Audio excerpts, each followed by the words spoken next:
গ্রীষ্মকালীন পেঁয়াজ ও রোপা আমন ধানের আবাদ ও উৎপাদন বৃদ্ধির লক্ষ্যে ঝিনাইদহে 2400 ক্ষুদ্র ও প্রান্তিক কৃষকদের মাঝে বিনামূল্যে পেঁয়াজ, ধান বীজ ও সার বিতরণ করা হয়েছে।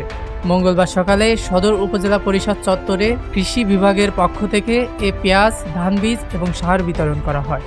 কর্মসূচিতে উপজেলা নির্বাহী অফিসার রাজিয়া আক্তার চৌধুরীর সভাপতিত্বে প্রধান অতিথি হিসেবে উপস্থিত ছিলেন ঝিনাইদহ 2 আসনের সংসদ সদস্য নাসের শাহরিয়ার জাহেদী মহল, জেলা কৃষি অধিদপ্তরের উপপরিচালক ষষ্ঠীপদ রায়, সদর উপজেলা কৃষি অফিসার নূরে নবী, সদর উপজেলা অতিরিক্ত কৃষি অফিসার মোহাম্মদ জুনায়দ হাবিব সহ অন্যান্যরা উপস্থিত ছিলেন।